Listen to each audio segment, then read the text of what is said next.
안녕하세요. 지난 시간에 이어 대한민국 최고의 강연 최강 1교시에서 강연을 맡은 대기 과학자 조천호입니다. 지난 시간에는 이 기후 위기가 인류가 지금까지 경험해왔던 그 모든 위기와는 전혀 질적으로 다른 회복이 불가능한 그런 위기다라고 이야기를 했습니다. 이번 시간에는 이 위기를 우리가 어떻게 대응을 해야 되는지에 대해서 이야기 드리고자 합니다. 오늘 강연 주제는 기후 위기 대전환이 필요하다입니다.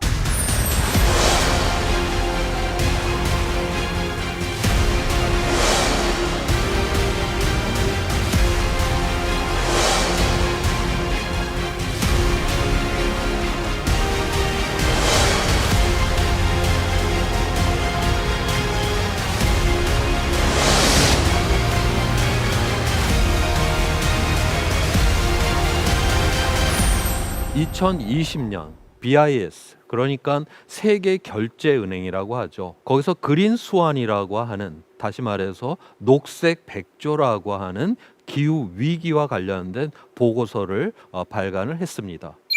여기서 위기를 갖다가 세 가지로 구분을 했는데, 화이트 스완, 하얀 백조, 블랙 스완, 검은 백조, 그린 스완, 녹색 백조로 구분을 했습니다. 하얀 그 백조의 위험이다라고 하는 거는 우리가 빤히 잘 알고 있는 위험이에요. 예를 들어서 우리나라에서는 그 봄철에 가뭄이 잘 많이 들어요. 그 다음에 여름이 되면 홍수가 잘 나죠. 이건 이미 잘 알고 있습니다.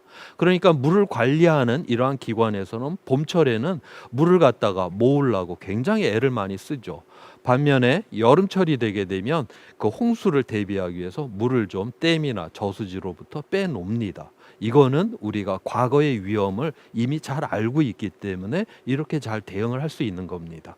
자, 그런데 블랙 스완, 검은 백조라고 하는 이러한 위험이 있습니다. 유럽 사람이 호주를 이제 처음 가서 이제 보았더니 호수 위에 진짜 검은 백조가 이제 떠 있었습니다. 있을 수 없는 게 일어난 거예요. 마치 그 금융 위기 같은 경우는 우리가 거의 일어나서야 이게 위기구나, 그렇게 우리가 이제 그 위기를 감지를 하게 되는데, 바로 있을 수 없는 그러한 위기가 느닷없이 우리 눈앞에 드러나는 위험을 바로 블랙 스완, 검은 백조의 위험이다라고 그렇게 부릅니다. 이 검은 백조의 이 위험도 그런데 끝이 났죠. 금융 위기도 이렇게 끝이 나잖아요. 그리고 회복이 되는 그러한 위험입니다. 이 그린 스완은 바로 기후 위기와 같은 거예요. 얘는 일어난다라는 사실은 알아요. 확실히 일어난다. 그렇지만 이게 몇 월 며칠 날 언제 어디서 어떤 일이 명확하게 일어나냐, 그거를 이야기하기에는 좀 불확실한 그러한 측면이 좀 있습니다. 자, 그런데 이게 진짜 우리 눈앞에 일어났다? 이렇게 되면 얘는 회복이 불가능한 그러한 위험이다라고 하는 겁니다. 바로 이 회복 불가능한 이 위험이 구체적으로 어떻게 드러나길래 바로 이러한 경제 기관들도 관심을 갖고 있는 것인지에 대해서 살펴보도록 하겠습니다. 여기서는 그 지난 1850년 이후 2100년까지 지구 평균 기온이 변화되는 그런 모습입니다. 1850년에서 이제 최근까지는 지구 평균 기온이 1도가 지금 상승이 되어 있는 상황입니다. 여기서 RCP 2.6이다라고 하는 거는 2100년까지 우리 인류가 2도 이내로 기온을 안정화시키는 경우에 기온의 변화를 나타내고 있고요. RCP 8.5라고 하는 거는 전혀 우리 인류가 기후 위기 대응을 하지 않는 거예요. 그래서 마음껏 온실가스를 배출했었을 경우에 금세기 말에 4도 내지 5도까지 지구 평균 기온이 산업혁명 이후 상승할 것이다라고 그렇게 보고 있는 것입니다. 지구 평균 기온은 우리 인간의 체온하고 좀 가장 비슷합니다. 체온이 정상보다 1도 정도가 높다? 뭔가 머리가 띵해요. 뭔가 자기 몸의 이상 상태를 감지를 하죠. 마치 우리가 어떤 병에 걸렸다라고 하는 감지를 하는 그것처럼 지금 현재는 지구 평균 기온이 1도가 상승된 이 상태는 바로 기후 위기를 감지를 하는 그러한 수준입니다. 자, 여기서 이제 0.5도가 더 올라요. 그렇게 되면 이 기후 위기가 이제 항시적으로다가 일어나는 그러한 상황이 된다. 그래서 2020년에 장마가 길었습니다. 그 다음에 2018년도에는 폭염이 길었어요. 그렇지만 그건 일정한 그 기간 동안에만 일어났던 현상이었죠. 바로 여기 지금보다 0.5도가 더 오르게 되면 항시적으로 우리 인간한테 안 좋은 그런 날씨가 계속될 것이다. 그렇게 보고 있습니다. 거기에서 또 0.5도가 더 올라서 산업혁명 이후 2도 이상이 되는 경우 회복 불가능한 위험이고 궁극적으로 파국의 상황에 들어가게 되는 그런 상황이 되게 되는 것입니다. 이 기온의 상승이다라고 하는 거는 어떻게 우리가 생각을 해야 되냐면 마치 그 당뇨병이 걸리게 되면 혈당 조절이 되지가 않아요. 그래서 온갖 병에 걸리게 됩니다. 마찬가지예요. 지구 기온이 상승된다라고 하는 거는 바로 지구 조절 시스템의 붕괴가 일어난다라고 하는 겁니다. 그렇게 되면 농업이 불가능할 정도로 극단적인 날씨가 많이 발생을 하는 거예요. 물이 부족하죠. 가뭄이 들죠. 그럼 기근이 일어나는 거고 생물 다양성이 줄어들게 되는 것이고 그다음 빙하가 이제 녹았으니까 해수면이 올라와요. 그러니까 연안에 있는 이 대도시들이 잠기게 되는 것이고 이산화탄소가 많이 나왔으니까 이것이 물에 흡수가 됩니다. 바다에 흡수가 되게 되면 해양이 산성화가 돼서 해양 생태계가 무너지게 됩니다. 감염병이 확산되기도 하고요. 우리 생존의 모든 기반이 바로 무너지는 이것이 바로 기후 위기다라고 하는 것입니다. 우리 기후 위기가 우리나라에서 이제 일어났다라고 했었을 때 바로 마트에 갔더니 먹을 거를 팔지를 않는 거예요. 그리고 이거는 회복이 불가능한 위험이기 때문에 이게 그 상황이 점점 더 심각한 상황으로 들어가는 것이죠. 자, 그러한 상황에서 정부가 재난지원금을 풀었어요.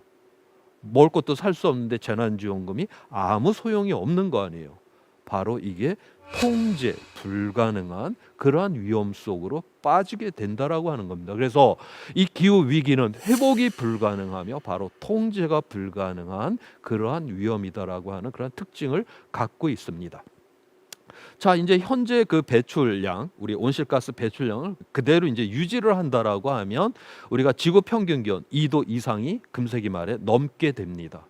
그렇다라고 해갖고 우리가 극단적으로 온실가스 배출을 해서 금세기 말에 4, 5도까지 올라가냐? 그렇다고는 보지는 않아요. 불과 한 4, 5년 전만 해도 우리가 금세기 말에 한 4, 5도까지 올라갈 것이다. 우리가 줄이지를 않는다면 그렇게 생각을 해왔었어요.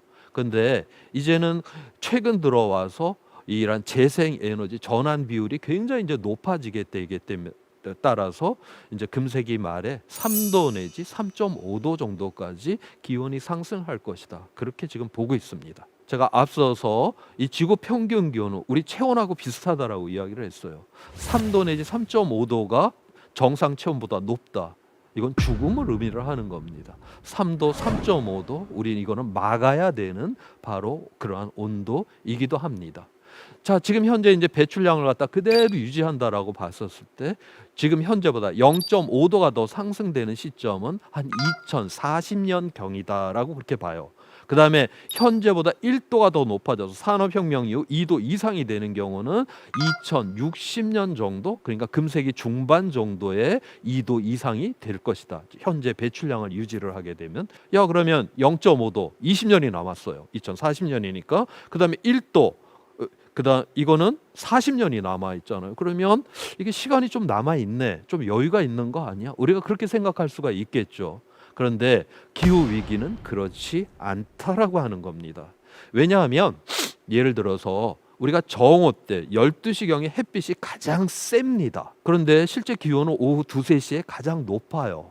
그거는 햇빛이 공기를 바로 데우는 게 아니라 이 태양 에너지가 먼저 땅바닥을 따끈따끈 데웁니다.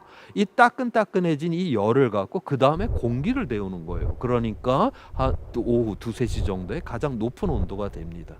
계절적으로다가는 6월 21일 하지 때가 햇볕이 제일 세요.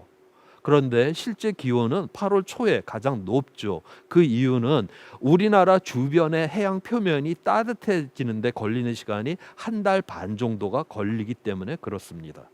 그러면 온실가스가 공기 중에 드러나려고 하면 어느 정도 시간이 걸리냐? 전 세계 바다 표면이 뜨뜻해져야 돼요. 이거는 짧게는 한 15년, 길게는 3, 40년이 걸리는 그러한 기간이 필요합니다. 2020년 초에 호주에서 7개월, 9개월 정도의 가뭄이 계속됐고 산불이 계속 일어났었습니다. 그거는 바로 2020년도에 온실가스의 반응이 아니에요. 우리 인류가 2000년도 초반에 배출했던 1990년대 배출했던 온실가스의 영향이 바로 2020년에 지금 나타나고 있는 것입니다. 지금 당장 우리는 온실가스 배출량을 줄여야 되는 것이지 남아있는 기간은 아니다라고 하는 것입니다. 이 앞서서 기후 이제 위기가 일어나고 회복이 불가능하고 통제가 불가능하고 그랬을 때 가장 대표적인 게 바로 이제 식량이 이제 부족하다라는 그 이야기를 했었는데요. 지금 현재 이제 전 세계 인구가 이제 78억 명이고 지금 매년 8천만 명씩이 지금 증가를 하고 있습니다. 그러면 오늘 저녁에 우리는 22만 명분의 식사를 더 준비를 해야 되는 상황이에요. 1년에 8천만 명이 늘어나는 거니까요. 물론 이 인구 증가율은 앞으로 좀 줄어들 거다라고 봅니다. 그렇지만 2050년이 되면 지금 78억의 인구가 적게는 90억, 많게는 110억까지 증가를 할 거라고 봐요. 그다음에 사람들은 지금 이제 전 세계적으로 다 경제가 성장을 하고 있는데 잘 살게 되면 우리는 한 끼를 해결하는 거, 끼니 해결하는 거로 만족을 하질 않습니다. 더욱더 잘 먹으려고 해요. 자, 그렇기 때문에 2050년도가 되면 지금보다 식량 생산이 60% 정도가 더 필요하다라고 보고 있습니다. 그런데 지금 현재 기후 위기가 일어나고 있잖아요. 그래서 지금 현재대로 가게 되면 식량 생산은 엄청나게 줄어들 거다라고 보고 있습니다. 수요는 엄청나게 커졌는데 공급량은 줄어든다라고 하는 거예요. 이 세상이 굉장히 그런 식량의 부족으로 고통을 받는 그런 세상에 들어갈 것이다라고 우리가 예상을 하게 됩니다. 지금 여기 보이고 있는 이 그림은 세계 이제 식량 기구에서 매달 곡물 가격에 대한 지수를 갖다가 저렇게 산출을 합니다. 2007년도, 2008년도에 1년 동안에 곡물 가격이 2배가 딱 이렇게 올라가 버린 거예요. 그리고 저기 지금 빨간 줄로 이렇게 한 줄 한 줄 돼 있는 건 뭘 의미를 하냐면 가난한 나라의 가난한 사람들은 자기 소득의 대부분을 식량을 구입하는 데 씁니다. 자, 그런데 저렇게 곡물 가격이 2배가 확 올라가 버렸어요. 그렇게 되면 사람은 데모를 일으키죠. 폭동을 일으키게 되고요. 바로 저 빨간 줄 하나하나가 그 폭동이 일어난 시점입니다. 그리고 그 위에 폭동이 일어난 나라 가로 안에 있는 거는 폭동으로다가 사망한 사람의 숫자를 나타내고 있습니다. 식량 가격이 쫙 이렇게 올라가니까 폭동이 쫙 이렇게 일어나요. 어떤 면에서 굉장히 비참한 그러한 그래픽이기도 합니다. 그런 일이 2010년에 또 일어났어요.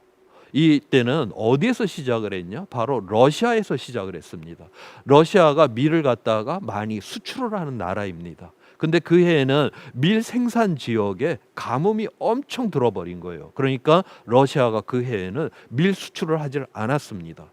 그러니까 그 몇 달 사이에 밀가루 가격이 한 60-70%가 확 올라가 버린 거예요. 2010년도 그 당시에 아랍 전체에서 아랍의 봄이라고 하죠. 엄청난 그 데모가 일어났습니다. 그 데모가 일어난 원인은 바로 밀가루 가격이 폭등이 되었기 때문에 바로 사회적인 폭동이 일어나는 이러한 사태가 돼버린 겁니다. 그 중에서도 이제 이 시리아가 굉장히 고통스러운 상황이 되었어요. 시리아가 왜 그랬냐면 2007년도부터 계속 좀 가뭄이 들어갔고 안 그래도 너무너무 살기가 어려운 상태에서 겨우겨우 견디고 있었습니다.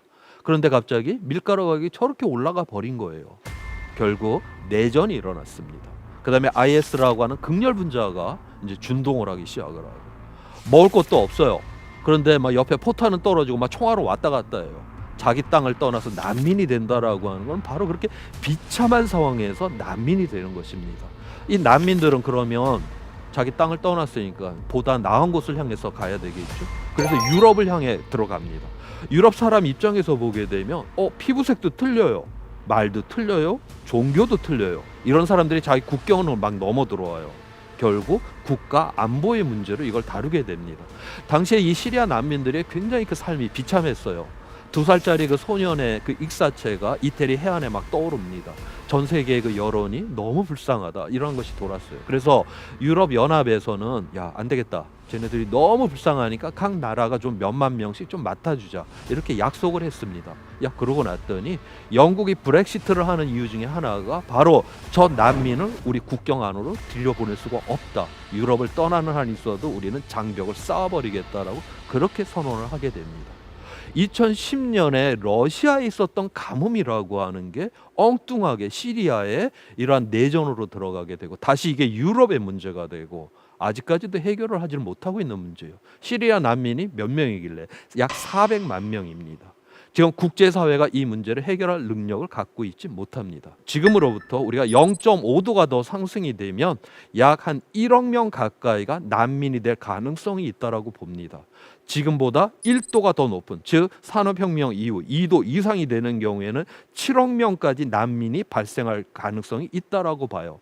지금 국제사회가 400만 명도 해결을 할 능력이 없는데 이게 억 단위의 이 난민이 발생했었을 때 이 전 세계적인 이러한 지정학적 불안정이 극대화가 될 것이다라고 하는 것을 바로 이야기를 해주고 있는 것입니다. 또 감염병과 이 기후 위기가 어떻게 또 관련이 돼 있는가를 한번 살펴보도록 하겠습니다. 이거는 기원 이후부터 해서 이제 최근까지 이제 그 감염병이 발생하는 거를 갖다 원근감으로 표현을 한 겁니다. 크면 클수록 많은 사람이 사망했다라고 하는 거를 의미를 해요. 그래서 기원 후부터 한 1800년 이전까지는 뭐 100년에 한 번, 200년에 한 번 이 정도로다가 커다란 감염병들이 발생을 했습니다. 그런데 1800년대에 되니까 100년 동안에 4개가 발생을 한 거예요. 1900년이 또 4개가 발생을 했습니다. 지금 이제 2000년대 지금 20년밖에 지금 지나지가 않았는데 지금 5개가 발생을 했습니다. 돼지플루, 사스, 메르스, 에볼라, 그다음 코로나 19까지 해서 5개가 발생을 한 거예요. 왜 이렇게 최근 들어서 이렇게 자주 많이 이렇게 발생을 하는가, 여기에 대해서 한번 이야기를 해보도록 하겠습니다. 지금 우리 인간이 갖고 있는 그러한 이제 감염병들은 대부분 다 이제 인수 공통의 감염병. 우리가 이제 지금 알고 있는 감염병들은 대체적으로 가축화를 통해서 이제 들어왔던 이러한 감염병인데 최근 들어와 갖고서는 야생의 동물로부터 이 감염병이 우리한테 이제 전파가 되는 것입니다. 그 이유는 바로 우리 인간이 그들의 서식지를 갖다가 다 파괴를 시켜버렸고, 그 다음에 기후 위기가 일어나서 생태계가 파괴가 되고, 그러다 보니까 이러한 동물들이 우리 가까이에 이제 올 수밖에 없는 이러한 상황이 되었습니다. 게다가 또 우리의 그런 먹고자 하는 이러한 욕망이 바로 또 야생 동물까지 또 먹어보겠다. 그래서 그 사람이 밀집된 대도시의 시장 한가운데 온갖 야생 동물을 한 군데 모아둡니다. 그러면 이 동물과 동물 사이에 이 바이러스가 바로 이 전이가 일어날 수 있는, 변이가 일어날 수 있는 엄청난 이 기회의 장을 제공을 하게 되는 것입니다. 바로 이러한 상황 속에서 바로 이러한 야생의 동물로부터의 감염병이 우리 인간한테 이제 넘어오게 되는 것이죠. 또 그것이 또 사람끼리 또 퍼져나가게 되게 되면 바로 전 세계적인 바로 이런 감염병에 우리 인류가 시달리게 되는 것입니다. 여기서 중요한 건 바로 우리의 문명의 그런 모습이에요. 1300년대 그때 이제 흑사병이 엄청 났었는데 그때 이제 수천만 명이 흑사병으로 죽었었죠. 많게는 뭐 거의 2억 명 가까이도 그렇게 죽지 않았냐, 그런 말이 나올 정도로 많은 사람들이 그 당시에 이제 죽었습니다. 당시에 처음 시작은 원나라에서 시작을 했어요. 1330년대입니다. 한 10여 년 후에 원나라, 그러니까 몽골군이 유럽을 공격을 하는 과정. 그러니까 그 흑해 연안에 카파라고 하는 이태리, 제노바의 식민지 도시가 있었습니다. 거기를 몽골군이 공격하는 과정에서 이태리 상인들이 흑사병이 걸렸어요. 자기 제노바로 돌아왔습니다. 자, 거기부터 이제 퍼지기 시작을 합니다. 남유럽에서 북유럽 전체까지 다 퍼지는데 한 5년이 걸렸습니다. 다시 말해서 흑사병이 동양에서 서양을 가는데 10여 년, 그 다음에 유럽 전체에 퍼지는데 한 5년이 걸렸어요. 1918년도 스페인 독감 같은 경우는 전 세계에 퍼지는데 6개월 정도가 걸렸습니다. 2020년 코로나19 한 달 정도 남짓해갖고 전 세계에 퍼집니다. 이제 인류는 비행기를 타게 되면 하루면 어디라도 가요. 우리는 한 하루다가 완전히 밀집된 이러한 세계 속에서 살고 있기 때문에 그렇습니다. 바로 그래서 우리의 문명의 구조가 바로 이 흑사병, 우리의 감염병을 갖다가 이렇게 급속하게 그 다음에 전체적으로 이렇게 확산을 시킬 수 있는 이러한 여지를 마련을 하게 되는 것입니다. 자, 그다음에 이 기후가 이제 온난화가 이제 계속 일어나다 보니까 우리가 열대 지방에서 일어나고 있는 이런 풍토병들이 점점 이제 북진을 하고 있는 그러한 상황이 되었습니다. 특히 이 곤충은 이 기후에 굉장히 민감합니다. 그 기온이라든가 이 습도에. 그래서 그 중에서 이제 그 풍토병을 일으키는 모기, 찐득이들이 그 열대 지방에 있는 모기와 찐득이가 점점 이제 온대 지방을 향해서 오게 됩니다. 특히 우리나라가 좀 관심 있게 보아야 되는 거는 흰줄 순모기예요. 저 흰줄 순모기는 이미 우리나라에서도 이 보건 당국에서 이제 모기를 이제 채집을 합니다. 그렇게 되면 여름철에 저기에 한두 마리가 발견이 돼요. 저 흰줄 순모기가 바로 댕기열이라고 하는 열대병을 일으키는 그러한 모기입니다. 지금은 저 흰줄 순모기가 우리나라에서 동면을 할 수 없어요. 겨울이 춥기 때문에. 그런데 지금 현재의 기후 온난화 속도를 유지를 하게 되면 2050년경이 되면 바로 우리나라도 흰줄 순모기에 의한 댕기열이 발생하는 그러한 상황에 이르게 될 것이다라고 그렇게 보고 있습니다. 자, 이제 남쪽에서는 저렇게 이제 그 곤충, 찐득이와 이제 모기에 의한 이제 열대병이 이제 북상을 하고 있고요. 또 이 북쪽 이 추운 지방에서도 또 문제가 일어나고 있습니다. 저 북쪽에 이제 동토지대라고 하는 게 있는데 저거는 이제 다 식물로 이제 꽝꽝 얼려져 있는데 저 안에 식물만이 있냐? 그건 아니겠죠. 그 안에 살던 동물들도 같이 저 안에 담겨져 있습니다. 근데 저 동토지대는 추워요. 그다음에 어두워요. 그렇기 때문에 이거는 그러한 바이러스를 갖다가 자연적으로 보관할 수 있는 정말 최적의 장소입니다. 지금 이 동토지대가 지금 녹고 있습니다. 이 동토지대 크기가 어느 정도냐면 북반구 육지의 약 4분의 1 정도를 지금 차지를 하고 있는데 우리가 현재 가열 속도를 그대로 유지를 하게 되면 금세기 말이면 알라스카 정도로 지금 줄어든다라고 그렇게 보고 있습니다. 그러면 저기에서 이제 나오게 되는 그 수많은 바이러스, 저건 수십만 년 전에 있었던 바이러스들도 있기 때문에 지금 인간한테 아무런 면역성이 없는 것도 나올 가능성이 있어요. 그렇게 되게 되면 그 위험이 어마어마하게 커지게 되겠죠. 자, 그래서 이 감염병이다라고 하는 게 바로 뭐 온대지방, 열대지방, 저 한대지방 가릴 거 없이 엄청나게 많이 발생할 가능성이 있다. 그리고 거기에 그 뒷면에는 바로 기후 위기가 있다라고 하는 것을 이야기를 해주고 있습니다. 이런 기후 위기가 이게 점진적으로다가 이렇게 일어나는 것이 아니라 급변적으로 일어나게 될 것이다라고 그렇게 보고 있습니다.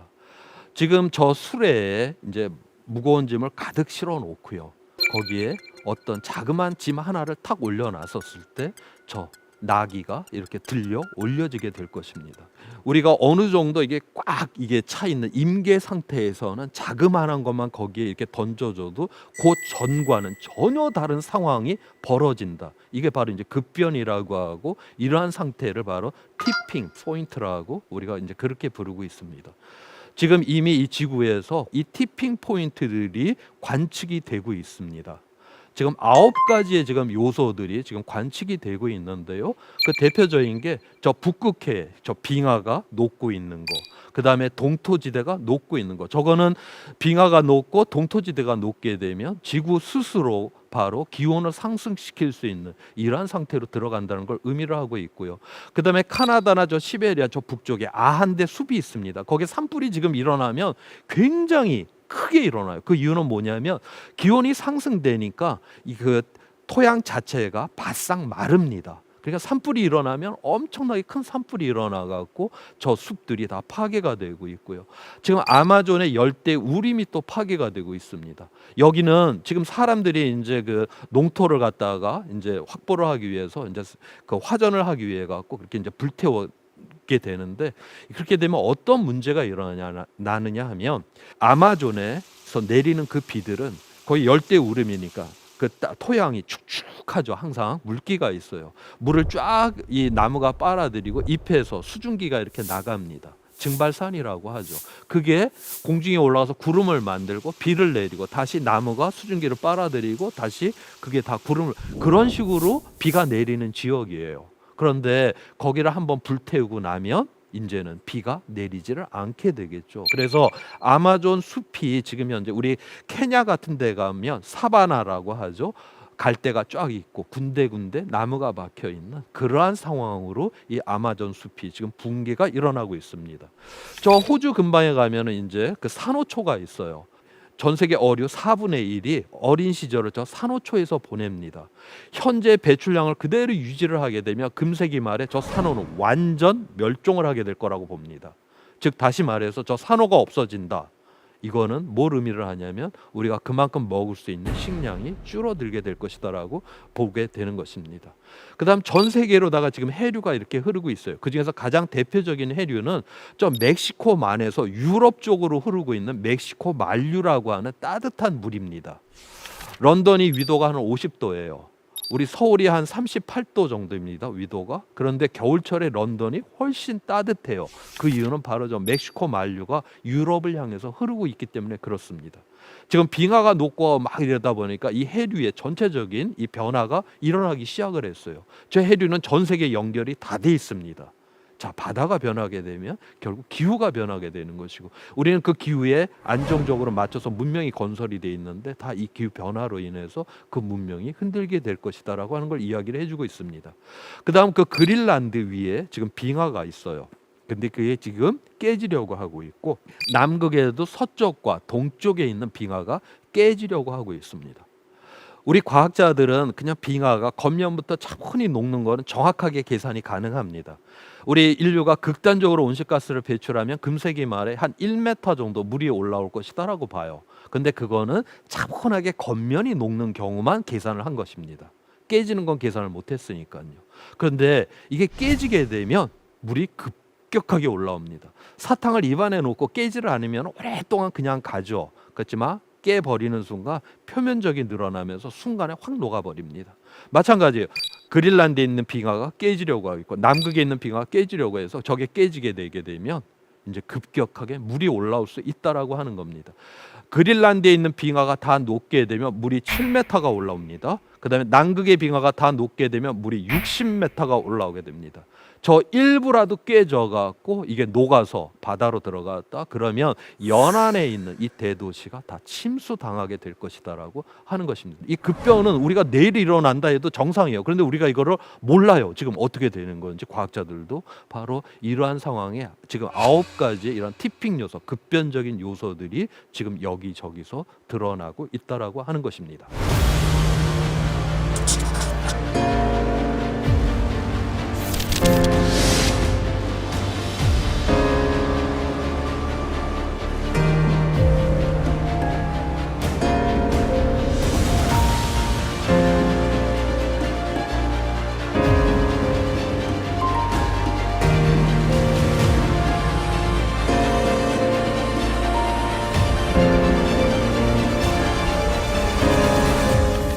자, 이러한 위험 속에서 우리는 이 기후 위기를 이제 대응을 해야 되겠죠. 우리는 근본적으로 온실가스 자체를 저감을 시켜야 되겠죠. 그다음에 기후 위기가 일어났어요. 거기에 대해서는 우리가 적응을 해야 되겠죠. 다시 말해서 기후 위기의 원인은 저감을 시켜야 되고 기후 위기의 결과에 대해서는 적응을 해야 됩니다. 저감과 적응을 하게 될 때 유엔에서는 에쿼티라고 하는 가치를 통해서 이거를 해결을 하라라고 이야기를 해요. 에쿼티는 요즘 우리 사회 이슈가 되는 단어이죠. 공정성으로 번역이 됩니다. 다시 말해서 기후 위기를 대응한다라고 하는 거는 바로 정의의 문제가 걸려 있다라고 하는 것을 의미를 하는 것입니다.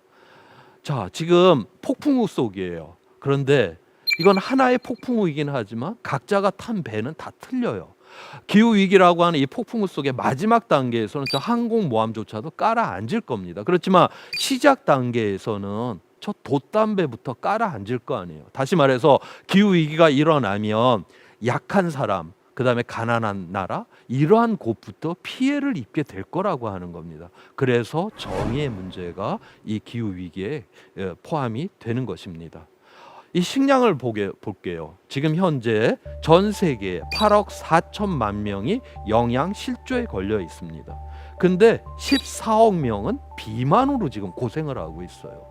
또 우리가 지금 생산한 식량 중에 3분의 1은 사람의 입으로 들어가는 게 아니라 쓰레기통으로 지금 들어갑니다. 누군가 저렇게 8억 4천 명이 굶고 있는데도 뭔가 지금 정상적이지 않은 식량의 배분이 일어나는 그러한 세상 속에 우리는 지금 살고 있는 것입니다. 자, 그다음에 지금까지 일어났었던 그 지구 온난화로 인해 갖고 국가 경제에 미친 영향력입니다. 지금 초록색으로 표시된 나라들은 이익을 본 나라예요.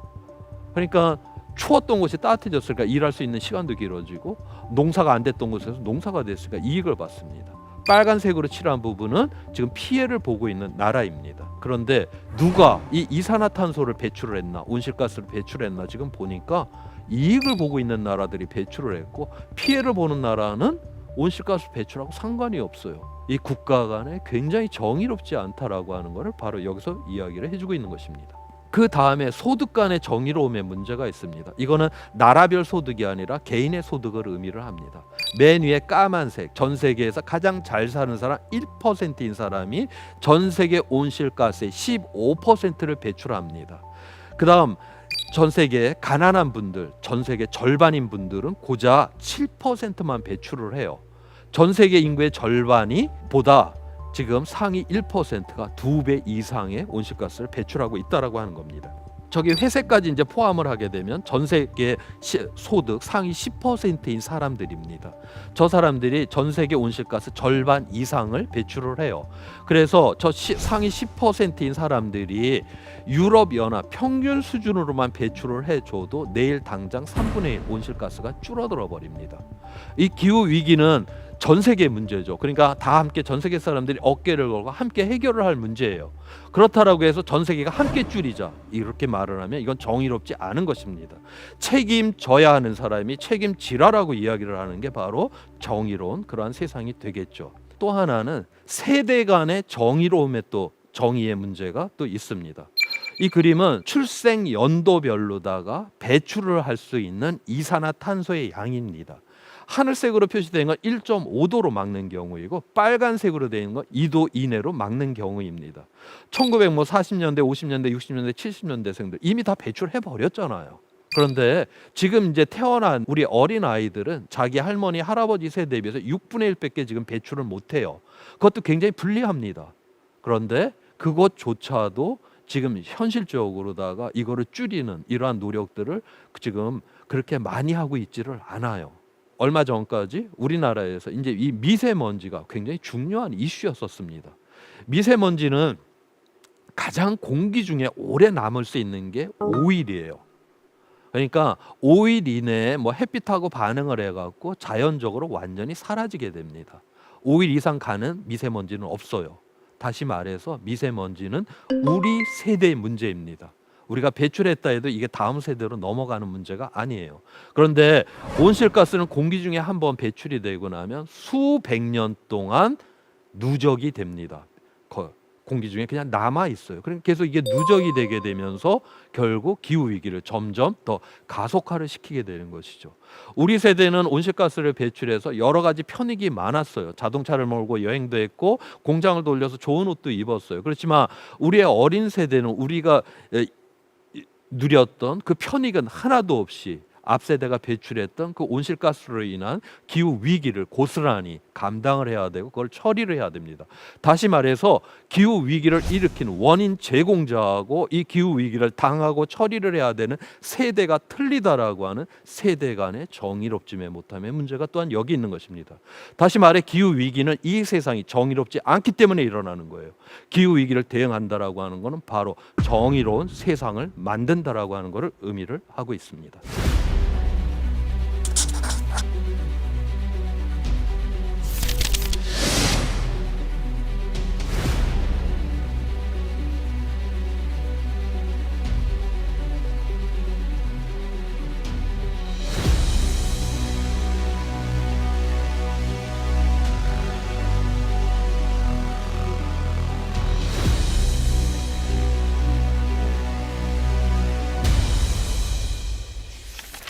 앞으로 우리가 이제 얼만큼 이 이산화탄소를 줄여야 되느냐?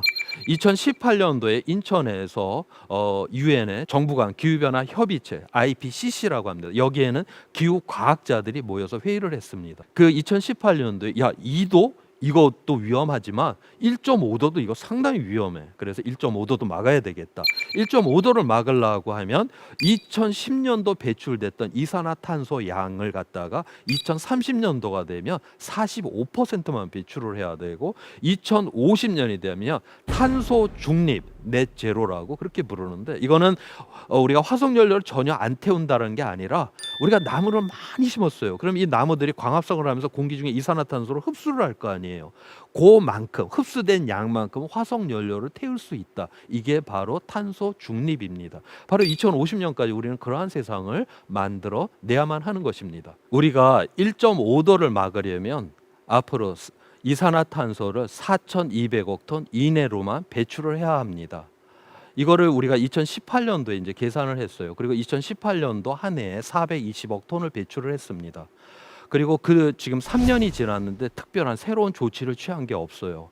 그래서 이미 3년을 그냥 보내버렸습니다. 지금 이제 7년밖에 남지 않은 그러한 상황이 이제 되어버린 겁니다. 이 1.5도를 갖다가 이제 막기 위해 갖고서 원래는 그 2020년도에 이제 그 국제적인 회의를 하기로 그렇게 돼 있었습니다. 우리 과학자들이 모이는 유엔의 그 회의를 IPCC라고 하고, 그다음 이 이산화탄소를 얼마나 줄여야 되냐, 이 회의는 UNFCCC 기후변화 협약이라고 합니다. 파리 기후 협약을 맺었던 그러한 협약을 또 맺어야 되는 거예요. 근데 이제 2020년에 이 코로나19 때문에 회의를 못 했습니다. 그래서 2021년도에 우리 이 UNFCCC 회담을 이제 열게 되는 것이고, 그 회담에서 이 1.5도를 막는 것에 대해서 이 국제사회가 합의를 하지를 못하게 되면 1.5도가 넘는 그러한 위험 사회 속에서 우리는 어떻게 살아가야 되는가를 이제 걱정해야 되는 그러한 세상으로 우리는 진입하게 될 것입니다. 자, 지난 이제 그 10년 동안에 선진국이라고 하는 곳에서 급격하게 이 재생 에너지로 전환을 그렇게 시켰습니다. 그래서 지금 이 10년 동안에 태양 에너지 이 발전 단가의 경우에 90%나 가격이 떨어졌습니다. 풍력 같은 경우는 70%나 가격이 떨어졌습니다. 그래서 지금 현재는 이 재생 에너지가 전 세계 수준으로 보았을 때는 가장 싼 에너지가 지금 돼 있는 그러한 상황에 있습니다. 이렇게 된 이유는 정말 전 세계가 기술 혁신이 이 분야에 엄청나게 투자가 됐다라고 하는 걸 의미를 하고 있고, 그다음에 대량 생산 체계가 엄청나게 증가되었다라고 하는 걸 의미를 합니다. 그래서 2019년도에 새롭게 이제 발전 용량을 늘린 부분 중에서 재생 에너지가 차지하고 있는 게 전 세계에서 72%나 지금 되어 있는 것입니다. 자, 그래서 우리가 이 재생 에너지라고 하는 거는 이미 우리가 꼭 기후 위기를 대응이 아니라 시장에서 살아남기 위해서라도 우리는 재생 에너지로 전환을 해야 되는 그러한 세계로 우리는 지금 진입을 한 그러한 상황에 있습니다. 자, 여기까지 우리가 이제 저감에 대한 온실가스 저감에 대한 이야기를 했고요. 적응에 대한 이야기를 한번 해보도록 하겠습니다. 예를 들어보도록 하겠습니다. 그린란드의 노르웨이 사람들이 살게 된 그 이야기입니다. 서기 한 800년에서 1300년 요때가 중세 온난기 따뜻했던 그러한 기간이었습니다. 그 당시에 노르웨이 사람들이 북쪽으로 다 이제 항해를 하기 시작을 했습니다. 서기 900년 경에 처음으로다가 아이슬란드에 이제 들어가서 이제 살기 시작을 했습니다. 1100년이 되게 되면 이제 그린란드 연안에 들어가서 저렇게 살게 되었습니다. 그린란드, 녹색의 땅이라고 하는 말이 저때 만들어졌어요.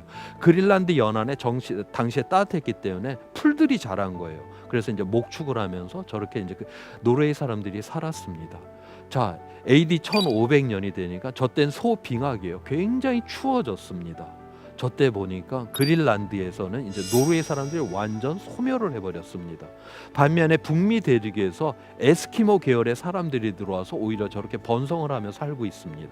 유럽의 문명이 500년 전이라 해도 에스키모의 문명보다는 월등히 우수하죠. 그런데 소빙하기라고 하는 저 변화된 저 시점에 이 우수한 그러한 문명이 전혀 생존에 아무 도움이 되지 않았다라고 하는 겁니다. 굉장히 추워져 갖고 이제 풀들이 안 자라요. 목축이 가능하지 않죠. 그런데 이 목축을 계속 유지하려고 했어요. 그다음 굉장히 추워졌어요. 유럽의 관습은 여성은 치마를 입는 것이죠. 그 소빙하기에 그 치마가 추위를 막아주지 못했습니다. 바로 이러한 식으로 이들의 그 유럽의 문명은 저 소빙하게 그린란드에서 생존을 할 수가 없었던 것이에요. 반면에 이 에스키모의 계열 사람들은 보니까 바닷속에 바다 표범이 엄청나게 많은 거예요. 그래서 그걸 잡아먹고 그 가죽으로 옷을 해 입고 그 가죽으로 배도 한 쪽 만들어서 멀리 나가서 고래도 한 마리 잡아다가 그 고래 기름 태워가면서 오히려 저렇게 번성을 합니다. 다시 말해서 우리가 이 변화의 시대에는 과거에 성공적이었던 이 방식이 오히려 생존을 갖다가 막을 수 있다라고 하는 그러한 대표적인 사례가 되는 것입니다. 바로 적응은 그 변화에 우리가 맞춰야 된다라고 하는 것을 의미를 하고 있는 것입니다. 지난 이제 1만 년 동안 홀로세라고 하는 바로 이 안정한 이제 기후 조건에서 바로 이제 이 인류는 바로 문명을 오늘날의 찬란한 문명을 만들어 왔습니다. 그리고 이 1만 년이라고 하는 이 기간 동안에 또 길게는 수천 년, 짧게는 수백 년 동안 기후가 이렇게 또 다 구별이 됩니다. 거기에 따라서 인간의 역사가 다 달라지게 되는데 그 중에서 가장 그 기후가 인류에게 극심했던 때가 두 번이 있었습니다. 한 번은 추계 시대라고 하는데 기원전 8세기에서 기원전 3세기까지의 그 기간이었었고요. 또 한 번은 우리가 소빙하기라고 하는 1300년에서 1300년 그 기간 동안입니다. 저 추계 시대 저 당시에 이게 식량 생산이 엄청나게 뚝 떨어졌어요. 그러니까 민족의 이동이 엄청나게 일어났던 것입니다. 민족의 이동이 일어나니까 당연히 민족끼리 충돌이 일어났겠죠. 저 당시에는 이제 철기를 사용하기 시작을 했던 때입니다. 그 다음에 그 가축화를 통해 갖고 말을 갖다가 사용을 할 수 있게 되었어요. 이제 전쟁이 벌어지게 되면 말에 전차를 답니다. 그 다음에 철기를 이용을 합니다. 전쟁이 한번 벌어졌다 하면 대량 학살이 일어나는 거예요. 먹을 것도 없어요. 그리고 전쟁이 자주 일어나요. 그리고 전쟁이 일어나게 되면 대량 학살이 일어나는 이러한 상황 속에서 그리스에서 철학자들이 등장을 합니다. 그 다음에 중동 지방에는 유대교가 등장을 합니다. 인도에서는 힌두교와 불교가 등장을 하고 중국에서는 춘추 전국의 시대인데 바로 유교가 등장을 하는 것이죠. 그래서 이 추계 시대라고 하는 그 책을 쓴 그 종교학자인 카렌 암스트롱은 어떻게 이야기를 하냐면 당시 그 그리스에서는 비극을 무대에 올립니다. 타인의 그 고통에 공감을 하려고 하는 그러한 마음을 갖습니다. 그 종교들을 보게 되면 타인을 긍휼히 여기려 합니다. 내 이웃을 내 몸과 같이 사랑하라고 하는 그러한 종교적 가르침이 그 당시에 생겨나고 그 다음 이 유교에서도 측은지심, 타인의 그러한 고통에 그런 아파하는 마음을 갖는 것들 이게 다 따로따로 고립된 문명 속에서 다 비슷한 그러한 어떤 가르침들이 동시에 그렇게 일어났습니다. 그래서 이 카렌 암스트롱은 어떻게 이야기를 하냐면 우리가 이 세상의 중심에 이때까지는 자기 자신을 중심에 뒀는데 이제는 자기 자신을 끊임없이 이 세상에서 비워 나가는 것 그러면서 타인의 그 고통에 공감을 하는 것 바로 그럴 때 우리는 신을 만날 수 있다라고 하는 이러한 새로운 세상이 이 당시에 이제 일어났다라고 하는 것이죠. 그리고 그러한 사상이 바로 오늘날까지도 우리한테 전달이 되고 있습니다. 또 이제 중세 소빙하기 때예요. 저 때에는 또 식량 생산이 뚝 떨어졌고 흑사병을 통해 갖고 당시에 유럽의 인구의 3분의 1 정도가 사망을 하게 됩니다. 어마어마한 비극적인 그러한 상황이었죠. 자, 저 때 대항해 시대가 열리게 되는 것입니다. 당시에 도술담배를 타고 대항을 건넌다라고 하는 것은 죽을 확률이 엄청 높아요. 아무리 모험심이 높아도 그렇게 죽을 확률이 높은 곳에 그 사람들은 덤벼들질 않습니다.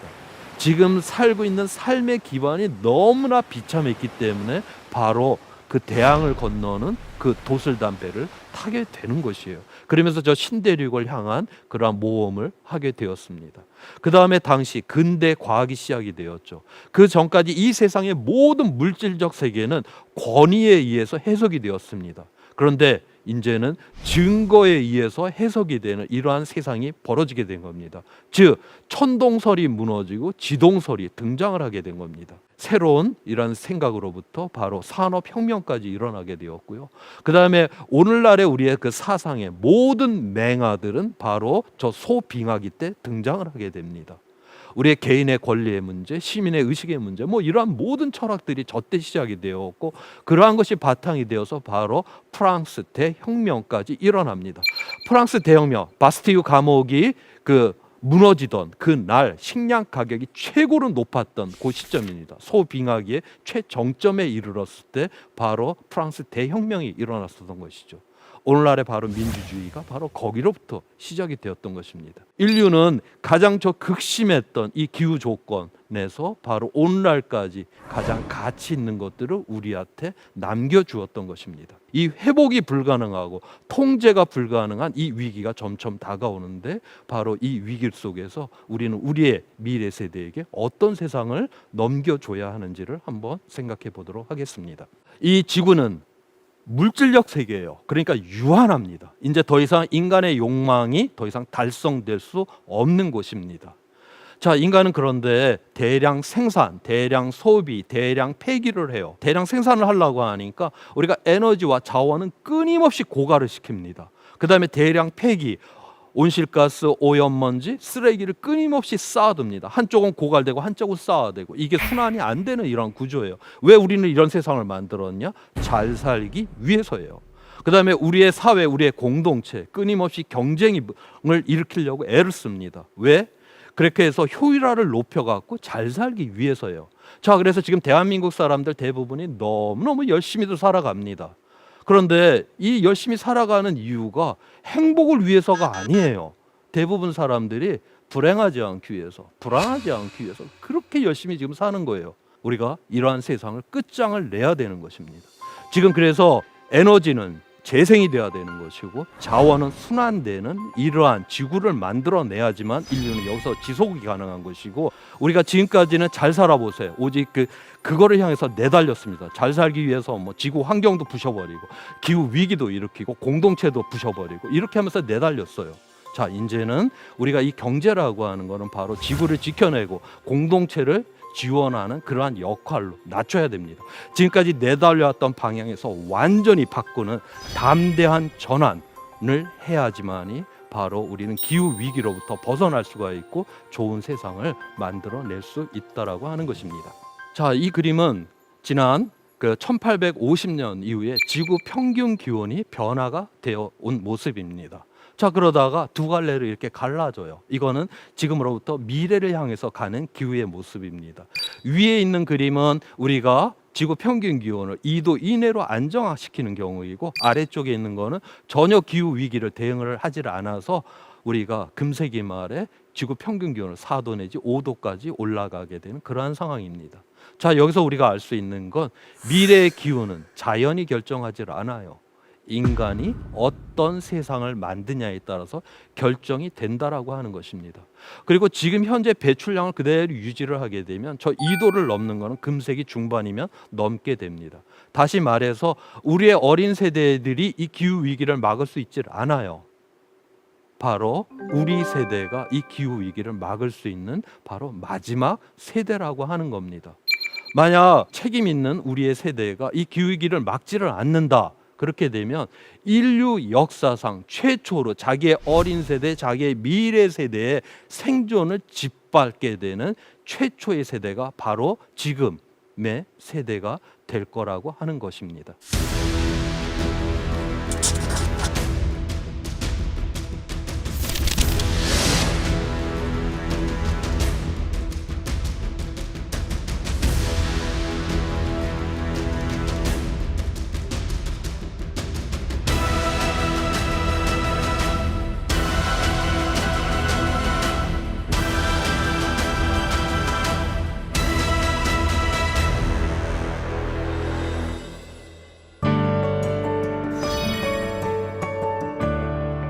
기후 위기는 불가피한 파멸의 미래가 아니라 선택이 남아있는 미래다. 독일의 사회학자 울리백은 기후 위기를 해방적 파국이다라고 그렇게 표현을 했습니다. 만약 기후 위기가 없었다라고 하면 우리가 지금 살아가고 있는 이 삶, 그냥 이게 정상인 줄 알고 그냥 살아갔었을 거예요. 근데 기후 위기를 통해서 우리의 삶, 우리의 공동체, 우리의 지구, 이게 다 문제가 있다라고 하는 걸 새롭게 깨닫게 되었습니다. 바로 그렇기 때문에 이 기후 위기는 바로 우리가 이러한 파멸을 갖다 우리한테 이야기는 해주고는 있지만 바로 더 나은 또한 미래 역시 우리한테 이야기를 해주고 있는 것입니다. 지금까지 대한민국 최고의 강연 최강 1교시 조천호였습니다. 고맙습니다.